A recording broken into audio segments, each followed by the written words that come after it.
Hello, this is Don Bartholomew with Managers. On this podcast, this is where managers tell their story on their journey to success and anyone trying to climb the corporate ladder. These stories are meant to inspire you.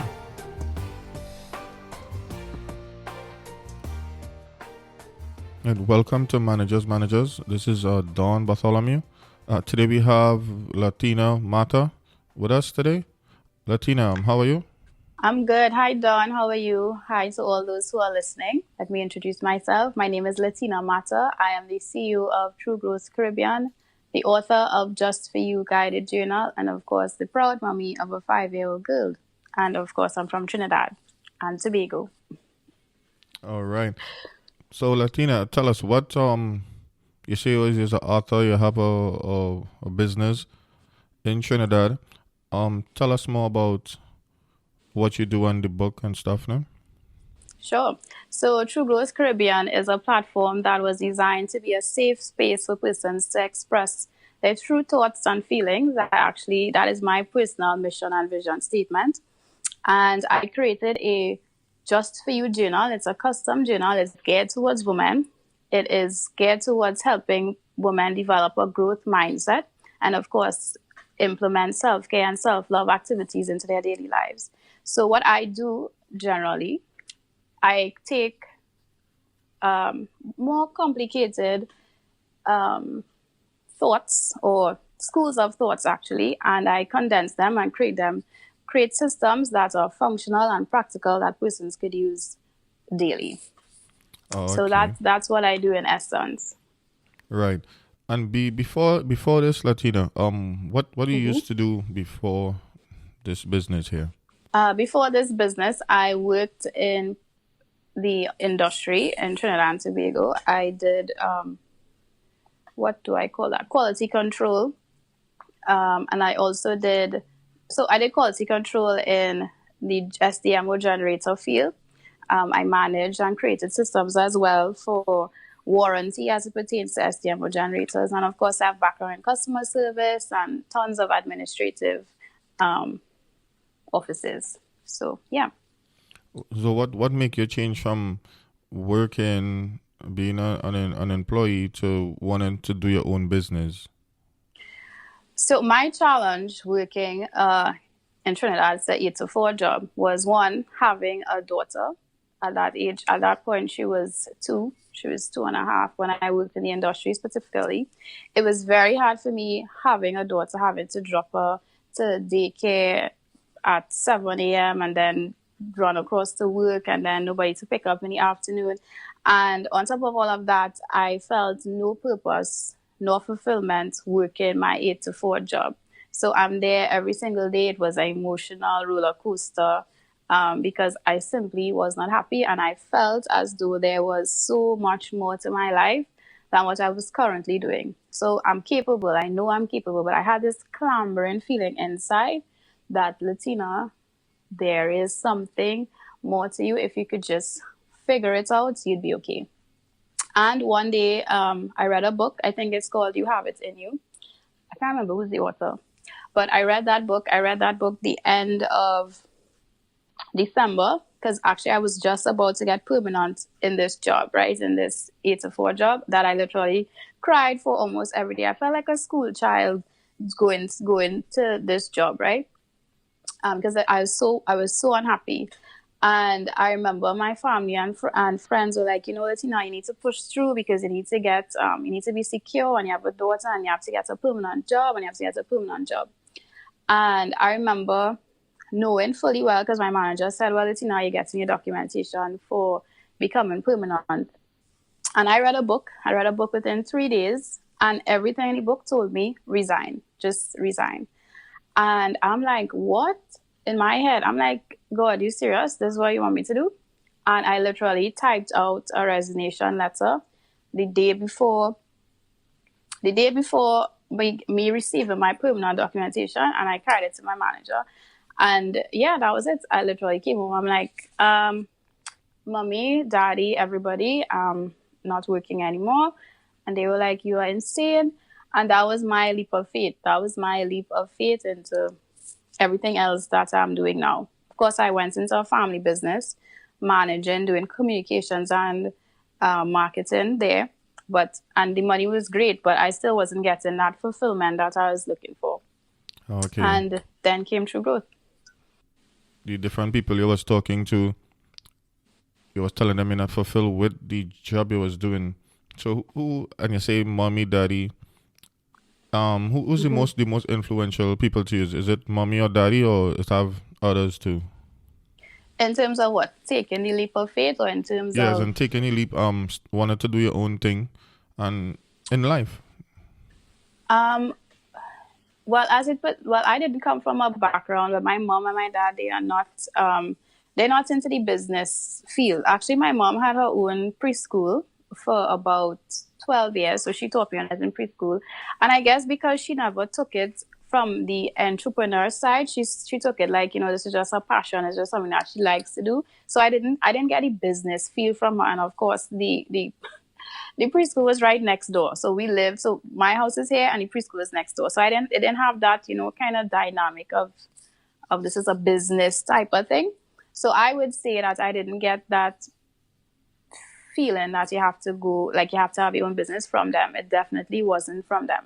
But I did experience when I worked at an insurance company sometime before the industry, the flexibility. So as much as it was a 8 to 4 job, the agent that I worked with, he gave me a lot of flex time. So, and that I think was probably um, my influence in terms of starting a business. But I honestly think that as you go through your phases and you learn more about yourself, you just realize what is working for you and what's not. And I think in terms of realizing that I can't do this 9 to 5 in that way, was probably the it's probably where that came from. So I don't have a specific person to say, but my mom encouraged me or my dad. It wasn't like that. I think it was just realizing that this 9 to 5 thing just not working.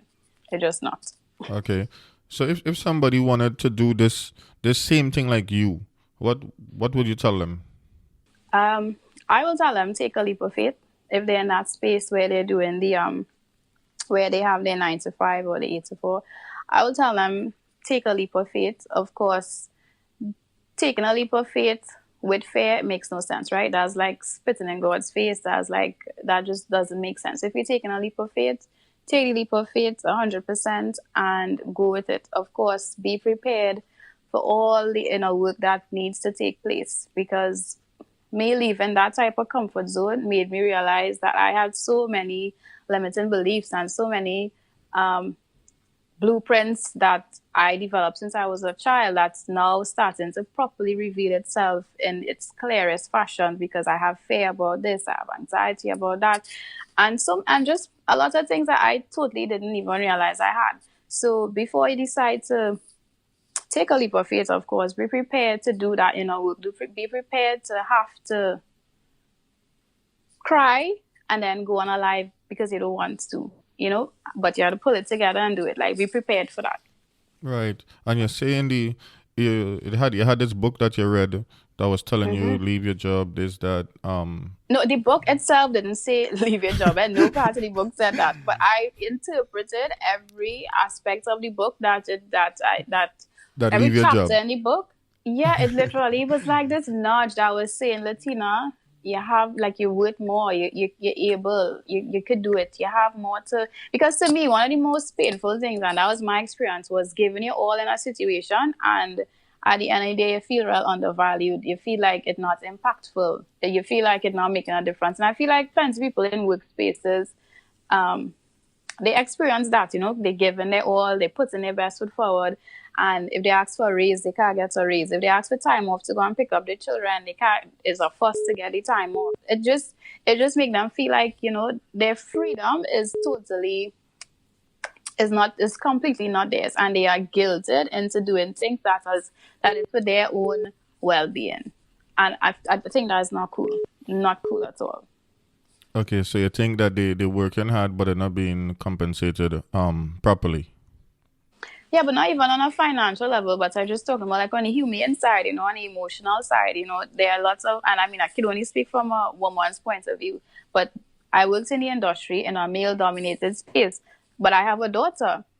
And at that point, I was a single mother. So if I have a daughter, work dominated space, male dominated space, sorry, and I'm saying, hi, my daughter is ill. I need to pick up at daycare.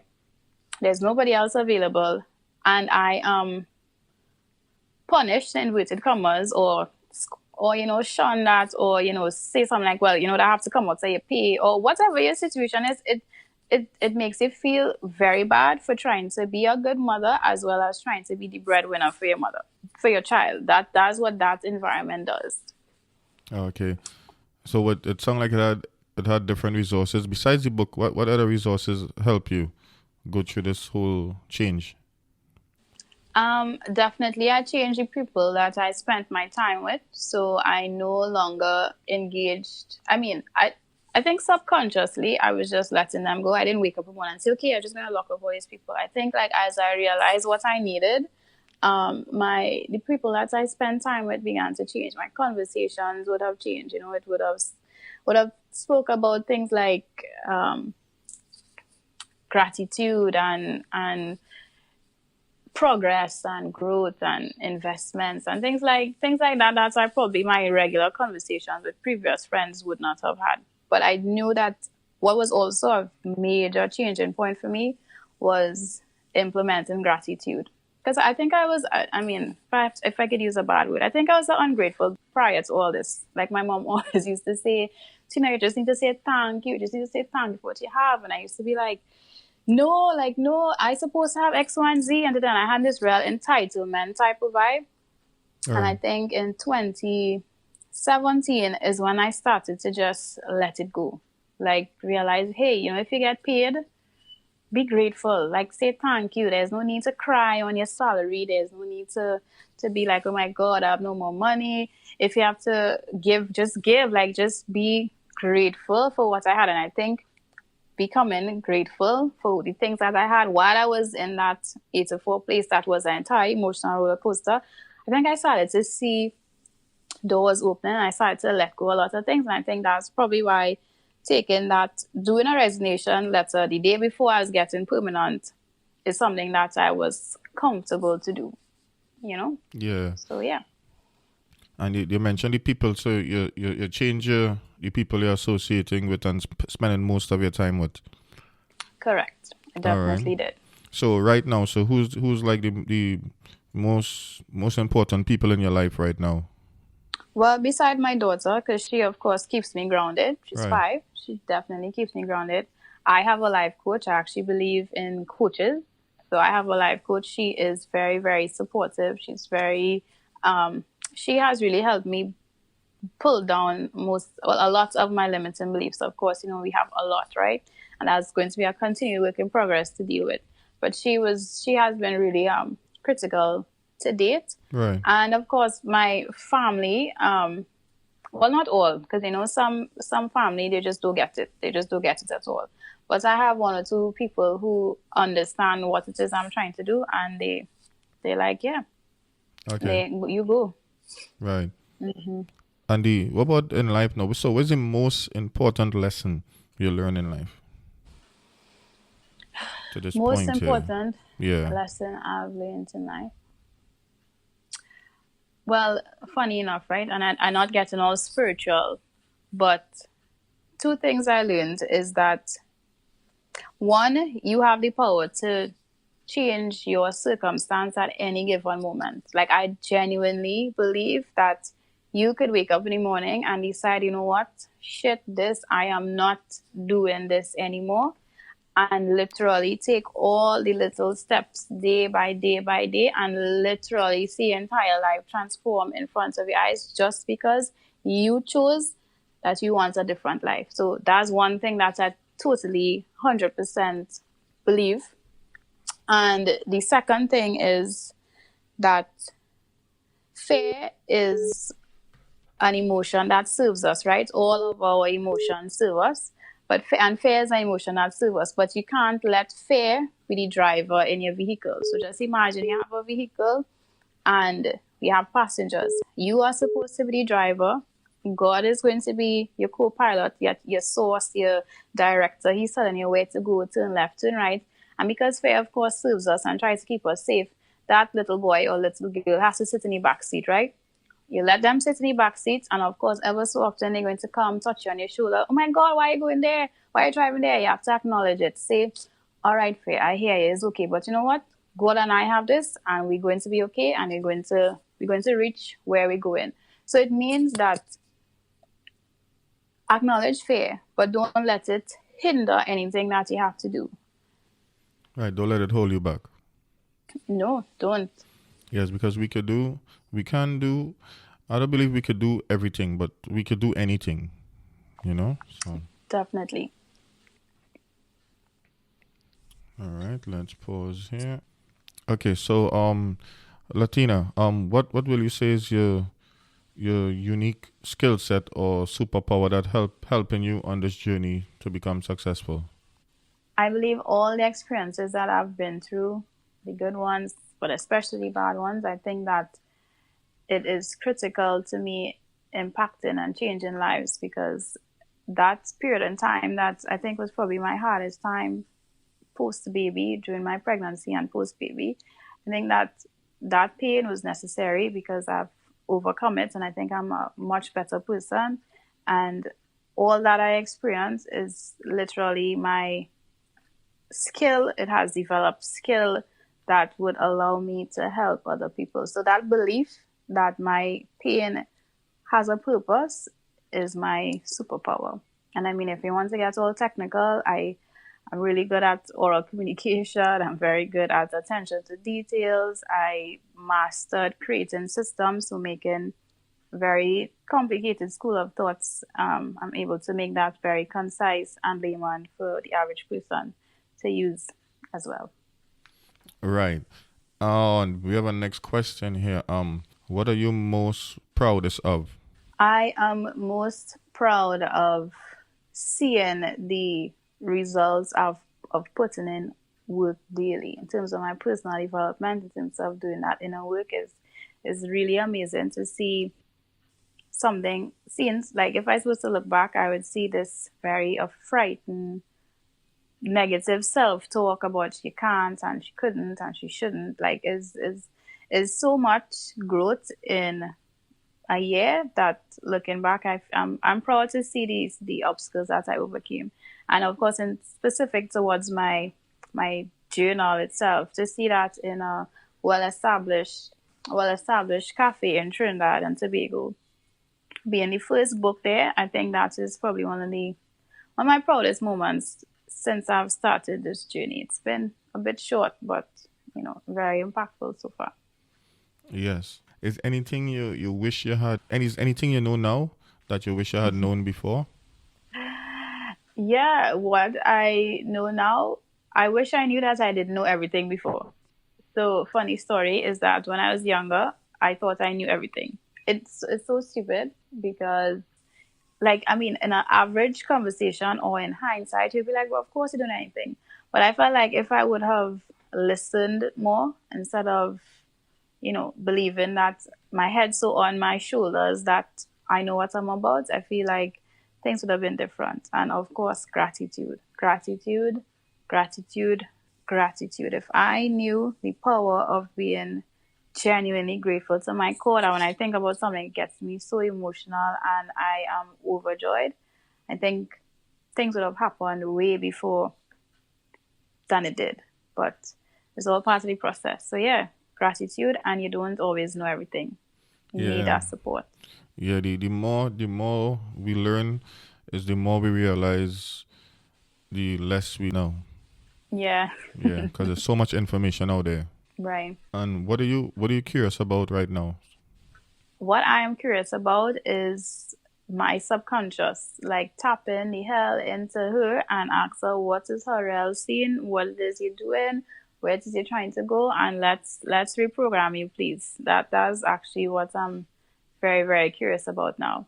And then, of course, in terms of business, exploring new ventures, how to create um, additional systems to teach people to help them on their personal development journeys. All right. So concerning Trinidad, where could someone find you? If they want to get in touch with you. Well, I Well, the am world. online based, right? Of course, I'm online based, so you can definitely find me on Instagram at True Growth Caribbean. I'm also on Facebook at True Growth Caribbean, and my website is www.truegrowthcaribbean.com. Okay, and what anything you want to share with the world? Well, look out for True Growth Caribbean. I am here and ready and able. And any and everybody who's listening to this, I would love for you to know and to remember that you are worthy and you don't have to do anything extra special and extraordinary and, this big ultimate task to be deserving of every abundant thing that life has to offer. Just by being you and showing up every day as your best self is all needed to get all that you want. That is, of course, for your greater good. Yeah, that's it. All right, Latina. I know you have a lot more to say. So I would like us to do it again. Um, Sure. in due time. So No problems. it was nice having you.